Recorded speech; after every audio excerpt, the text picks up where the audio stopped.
Hello, welcome to another episode of Jim's Allotment Garden.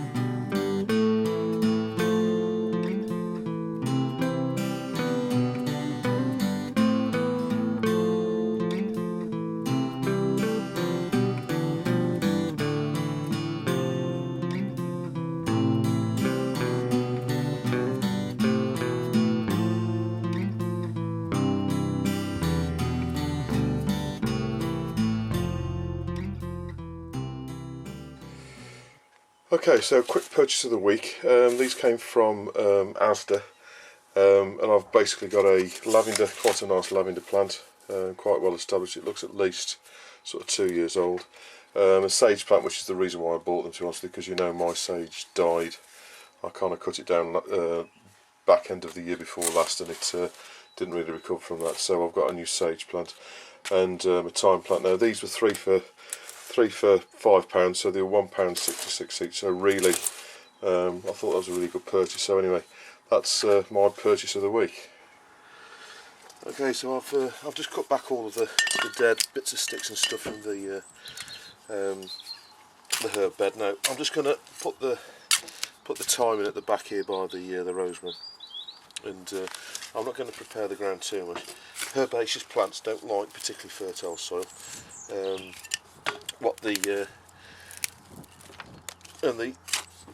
So there's no need to put any muck or anything like that. I am going to mulch this afterwards, but I'm just going to loosen up the soil around there. Now the herbs in here, they're all kind of mixed together really, but which is the way kind of they like it. But I'm just going to just tap that out. There you go, so it's a good root system. I'm not going to do much of that, rather than just tease them a little bit. And then put that in at the same height as it was in the pot, like that. And I'll give that a little bit of water. As I say, herbaceous plants don't like particularly a lot of water, which is why this bed's slightly raised, so it doesn't get too waterlogged. But what I'll do is I'll just give that little bit of water just to make sure there's no air gaps between the ground and the roots that were in the pot. I've kind of pushed that in quite nicely, and I'll leave that to get on with it. So the sage is going to go in at the back here in exactly the same way as the thyme went in. So I'm just going to loosen up the ground a little bit,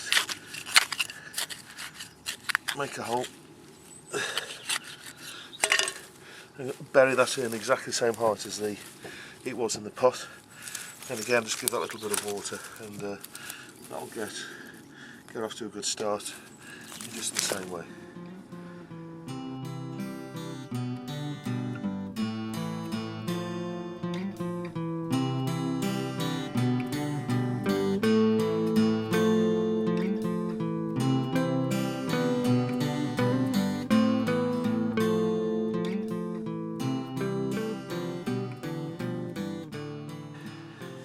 Okay, so I'm just going to put the hollyhocks in. Now there was one just here which has basically died. It was about 5 years old, so I didn't do too badly, but that's basically the remains of it.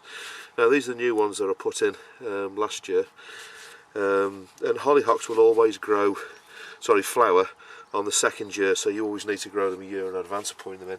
But it's a little bit early to put them in, but I've got plenty of them, so I thought I'd chance my arm and try to get them established as best I can, as early as I can, to get the best flowers on them. Now these are the black variety, called Black Knight if I remember correctly.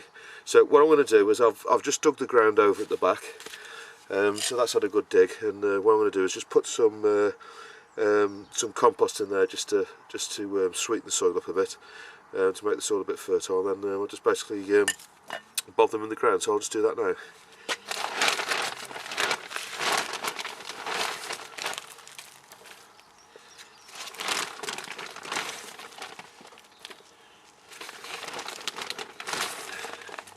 So this compost is John Arthur Bauer's general purpose compost, which I bought last year, and it's all right for doing things like this. It's not a fantastic compost. But it'll most certainly do these hollyhocks a lot of good. So I've just put about a couple of handfuls. I'll probably put a bit more in, just to liven the ground a bit. Now what I'm going to do is dig the hole at the back here slightly deeper than the actual pot that the hollyhock's coming out of. And what I'm going to do is put some compost in the bottom of the hole, like that. Just knock out the... Now I have watered these this morning, and as you can see they've got a good root system on. So I'm just bobbing that in. Now that's at the same level as the ground. I'm going to put some more compost around. The reason I'm doing this is the comfrey's just here, and comfrey tends to be quite a hungry plant. So I just want to get this off to a good start so it can establish itself. I'm just worried that the comfrey may take all the goodness away, so most certainly the moisture. So what I'll do is I'll give that a watering in now, mulch it, and then that fingers crossed will protect it from the frost. If we do get any signs of frost, what I might do is just put a little cloche over there. What you could do is get a Coca-Cola bottle, the top off the Coca-Cola bottle, and just bob that over there just to protect it if there is any frost. So I'll just get the other two in and I'll show you what it looks like when it's finished.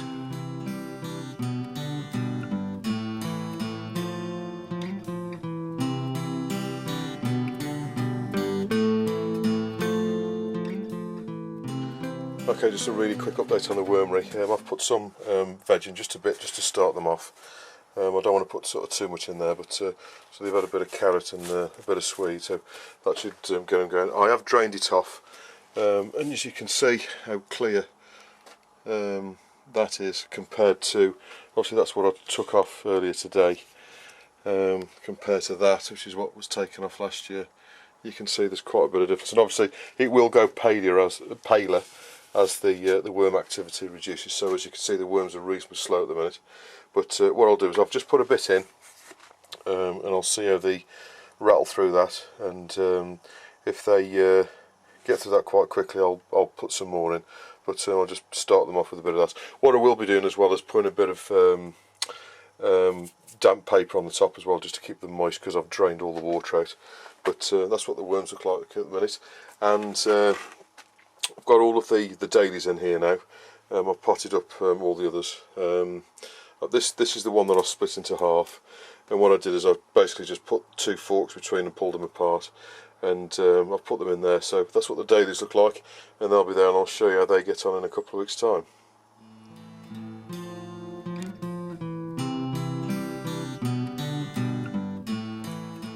So I'm just going to go through a few of the comments and questions that came through over the last week or so. There's not so many this episode, but first one comes from Jackie Comber, and she was saying, do you sell any of your excess, or do you store it? The produce that we made from the allotment. Now this comes off the back of me talking about the costings and the sort of the financial side of the allotment. Now, to be honest with you, Jackie, I don't sell anything off the allotment at all. I give a lot away, but by and far the majority of what's made on the allotment, I actually consume, or my family consume.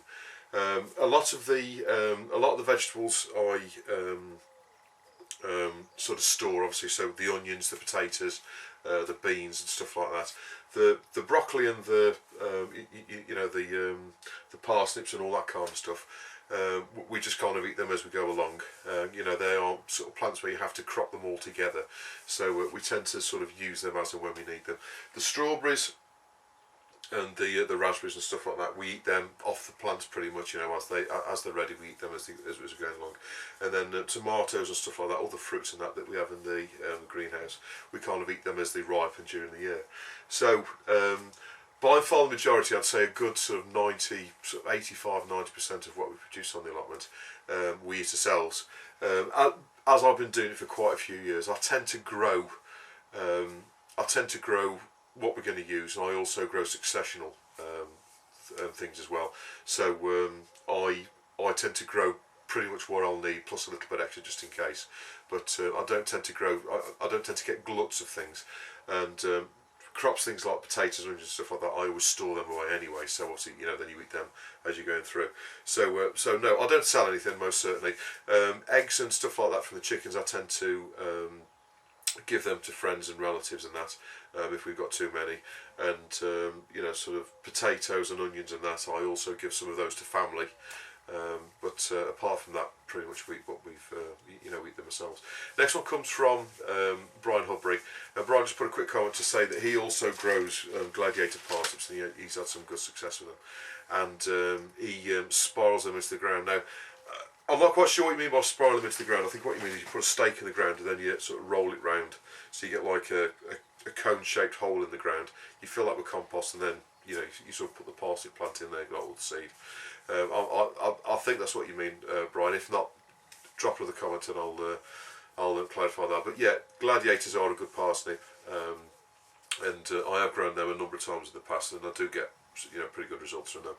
The next one comes from Liz over in Little Urban Garden, and this was off the back of me talking about Tamworth Allotment Society. Also, I got this fertiliser off from last week, and the compost and a load of seeds and stuff like that. The best way to find out where your local or your nearest allotment society is most certainly go on the internet and search. So if you, for example, I live not too far away from Tamworth, so basically if I put Tamworth Allotment Society in there, search for that, obviously I will get the allotment, the Tamworth Allotment Society. If there wasn't an allotment society there, what it would do is bring up another load of allotment societies. There's no, to our knowledge, there's no register of them. There is a nationwide allotment society. I had a quick flick through their site, and there doesn't seem to be any, or at least easily found, link to the local societies. But the best bit of advice I can give you is if there's allotments near you, and there's, what I mean by that is there's a reasonable number of, you know, sort of a large field, there's typically a shop or some kind of allotment society going along with them. The allotments that are here with me on my site, there's only 26 of them, so that's reasonably small allotment plot, or set of allotment plots. So we don't have one here where I live, but I did a quick search, having seen your note, I did a quick search on the internet, and when I put in Tamworth, it actually brought up two that are in Nuneaton, one in Forlongley, one in Shustok. So there's kind of there was a list of allotment societies that came up, and you know, so I think the best thing to do is find a local town to you and put, you know, your local town allotment society. And you'll typically, you know, there'll be something on the internet that'll help you. Failing that, go to, if there's not one near, which is obvious, go to a nearby town or village where you know there's a big allotment plots, and go there, and the likelihood is, you know, somebody there will be able to, if there isn't one there, there'll be people there most certainly who will be able to advise you and point you in the right direction. One of the best things about having an allotment you are surrounded by people who have grown vegetables. Typically, a lot of the allotment holders will have been in there for a number of years and who've got experience. The best thing to do is speak to other people and go, you know, do you know of an allotment society? That's the best bit of advice I can give you. So the way to find the nearest one, ask around on your allotment. If you don't have an allotment yourself, go to some allotment somewhere nearby to you and ask them. And or go on the internet and search a town near you allotment society, and if there is one there, it'll bring it up. If not, just put in, say if you're in Warwickshire, put Warwickshire Allotment Society, and then it'll typically bring up a list of what there is. You don't have to have an allotment to join an allotment society, even if you just, I know a lot of people who are in my allotment society who don't have an allotment, they have gardens or whatever, and they still buy the plants, the seeds, the compost, everything else from there, and they basically join. The joining fee is typically, I don't know, £4, £5, £6. You know, it's not expensive. and then every year you'll pay something similar to that to to keep your membership up. They are typically run as a charitable, like a charity type organisation, and they're so therefore they're a non-money making society, and they are run by volunteers. So they're not always overly advertised, if you like. Sometimes you need to have a look around, but most certainly have a look in your local newspaper if you haven't got the internet, or just ask around, and typically somebody will be able to advise you. So that's the best bit of advice I can give you. Liz also said about the excess pumpkins and courgettes, giving them to the chickens. Yes, you are right. All of the spare courgettes, in fact I think most of the courgettes I grew last year, the chickens ended up with. I mean, we did have quite a lot but we had a bumper crop of them last year, and they were growing faster than we could eat them. So when they got to kind of that big, they were kind of too big for the house. So for the kitchen, so I basically I just chop them in half with a spade, give them to the chickens, and the chickens nibble through them. The pumpkins, we had a funny year last year with pumpkins. Some people did really well, other people didn't do so well. Mine were really, the cases on them were really hard. And when I carved the pumpkins for Halloween, they were really difficult to carve. They were really brittle and almost wood-like. So that's really why we didn't. And the flesh wasn't so nice. So that's really why we haven't used as many pumpkins as we would have liked. So the pumpkins, I did give them to the chickens. In fact, they actually had the last few the other day. But what I typically do with the pumpkins is, what we're not going to eat is the ones that we're going to eat in the house. What I typically do is peel them, chop them up, take all the stuff out of the middle, the seeds and that, and then what I typically do is freeze them in sections so I can just chuck them in the oven and roast them, which is typically how we eat them. The ones that I'm not going to eat, I typically leave them in the greenhouse, then I can chop them up just with a spade and give them to the chickens bit by bit, so the chickens had the last few the other day. So that's basically what I did with the pumpkins and the courgettes. But the pumpkins weren't very good last year. They were quite small and woody and hard, and I think it was down to watering possibly, the weather that we had. Next comment comes from Peter Liversidge, and he was saying the sort of the costs and that of the allotment. And yes, you are right, Pete. When you first start an allotment, it can be quite expensive because you're buying things like tools and stuff like that. But best bit of advice I can give you is, don't get yourself sort of cheap tools. If you've got no tools at all, then then go and buy yourself some sort of cheap tools to get you going. But the chances are cheap tools aren't going to last you. I mean, things like trowels and stuff, things like that. There's no real, there's no reason why you should spend any more than a couple of £1 on something like that. But things like forks, spades, rakes, and stuff like that, it's well worthwhile you spending a bit more money. You don't have to go mad, but I would suggest most certainly spades and a fork. Get a stainless steel one, like a shiny metal one, and if you look after them, they'll look after you. And it is an investment. They will last you for 10, 15, 20 years if you look after them. I tend to break forks, to be honest with you, when I'm digging stuff up. When I first got my allotment, I went through quite a few forks because there's quite a few rocks in the ground, and as I was digging, I was sort of bending the fork back to dig it up, and there was a rock there which I didn't know about, and I was breaking the prongs off the forks. So I did get through a few, but all being well, a fork will last you. Now, I've had the fork I've got now for about 5-6 years, and not broken it. So, but yeah, if you buy good quality forks and spade, things like rakes, hoes, and stuff like that, you can get cheap onto them. You don't really need to, sort of worry too much about that. But most certainly, I'd spend a bit of money on your fork and your spade. The other things, you can get reasonably cheap ones. Again, going back to the allotment society, there's no reason why, a lot of allotment societies have things like that as well. Not all of them, but you can get them cheaper that way. And have a look on eBay as well. You can pick up good quality, cheaper ones than perhaps the garden centres.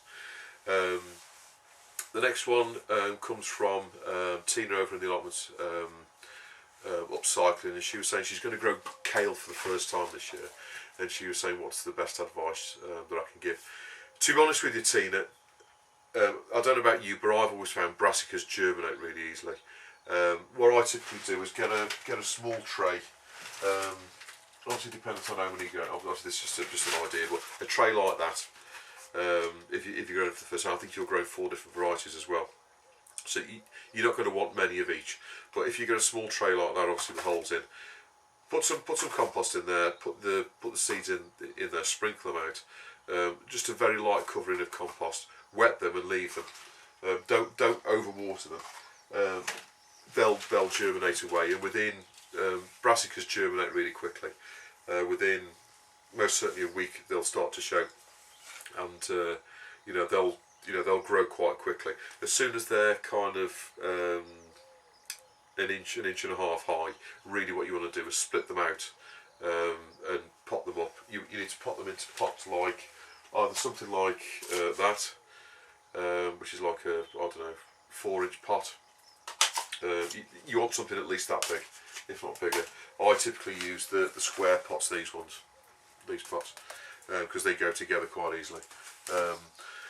Pot them up as soon as they're kind of sort of 2 inches high, and then grow them on till they're, sort of 9 inches high, and that's when you want to put them outside.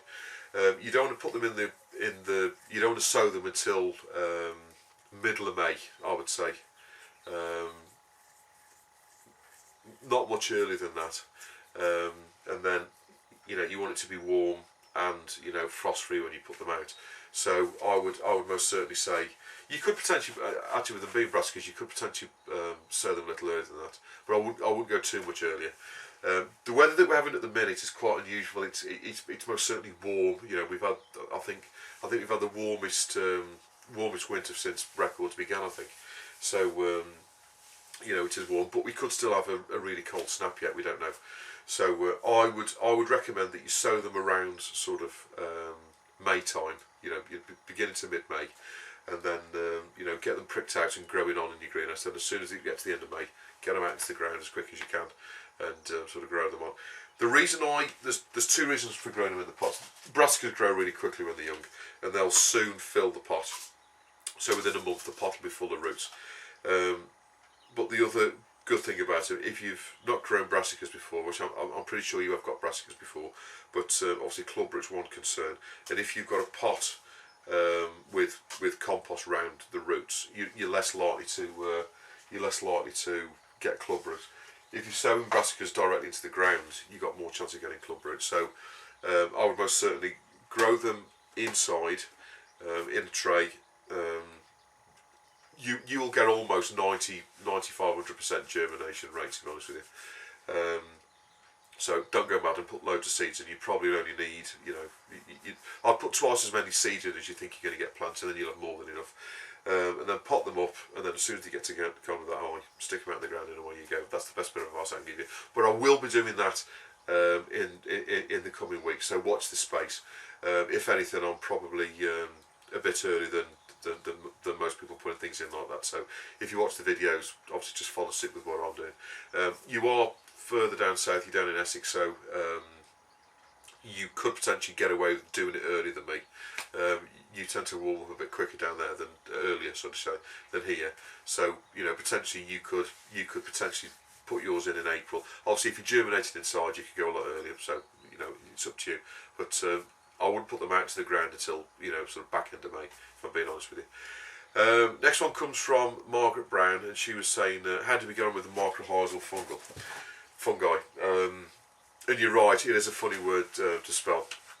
But right, I did do some tests last year, and I did say that I was going to come back to you and tell you the difference. So the first, just in quick summary, I am going to do an episode on this in a bit more detail. But the first 4 rows of potatoes had mycorrhizal fungi put in with the potatoes, and the other 6 rows didn't. And I did a control in the middle where I had, should I say, the first 3 rows were mycorrhizal fungi, then the 4th row was not, and then the 5th one was. So I could tell, just in case it was the space in all the water and whatever. I'll be absolutely honest with you. There wasn't a massive amount of difference between the potatoes that did have and the potatoes that didn't have. However, having said that, I know that my ground has got a reasonable amount of mycorrhizal fungi in there anyway. It's naturally occurring, it's everywhere. So I don't know if it was a fair. Really, I should have started off with sterile soil and sort of done it that way really. But most certainly the potatoes that were this end of the allotment, i.e. the rows that had got mycorrhizal fungi, were better potatoes. The potatoes were bigger, and they seemed to be better formed. The potatoes, as in they were sort of the shape of them was better. As you move down the allotment, the potatoes tended to be more of them, and they tended to be smaller. Having said that, there was no clear difference between the two rows that had got mycorrhizal and not. So it was a bit inconclusive, and I don't know if the fact that the ones at the top that had got bigger potatoes was the fact that the ground was different or whatever. So really, there was no sort of concrete evidence to say that mycorrhizal fungi gave me twice as many potatoes, for example. There wasn't that much difference to say that it was. So I may well be doing another experiment this year where I'll do perhaps one row with, 2 rows without, 1 row with, so I can make a better sort of test of it that way. I also put mycorrhizal fungi on the trees, but there was no control to say which ones did and which ones didn't have it. So they all had it basically. But mycorrhizal fungi is in the ground everywhere. Anywhere there's most certainly if you go into if you're going to grow your own, basically you go out into a field where the ground's not been disturbed. If you dig up the mycorrhizal fungi, the ground from there, there is going to be mycorrhizal fungi in there, and basically you can grow your own by growing two different types of plants in there, and the mycorrhizal fungi will be in the soil, and then you basically that soil you can put in your own garden. There is quite a science to it, but to be honest with you, there is mycorrhizal fungi. If you've got living ground, which is what I've got, I don't use chemicals, I don't use any pesticides on the ground. So I grow as organically as I possibly can do. There's always loads of sort of chicken much straw and manure and all sorts of goodness going into the garden. There's no sort of nasty chemicals going in there. As I say, I don't use any pesticides or anything like that. So there's no reason why I can't think that my whole allotment is absolutely packed full of mycorrhizal fungi anyway. And I'd be surprised if it wasn't. So I think it's present anyway, and because I've been used to it for a number of years, it's likely to be everywhere anyway. So I think that's possibly why I'm not getting a lot of difference, because it's there anyway. Unfortunately there's no black and white, which is probably why I haven't done an episode on it yet, because there wasn't really a clear conclusion of what did well and what didn't. Next one comes from Pete Liversidge again, another comment, and he was saying that he's actually up north in Yorkshire, and he was saying that he puts his beetroots out quite early. So what I will do, Pete, I'm going to have a go at putting some out a bit early. The tunnel's going to go up in the next couple of weeks. I'm verging on moving everything around for next year's plan. So what I'll do is I'll put the new tunnel up, and then I'll get some beetroots in. You did say you put yours in fleece to start off with, so I'll probably follow suit. So what I'll try and do is get some beets running a little bit earlier than I do normally, just to see how things go. So thanks for your comments, everybody.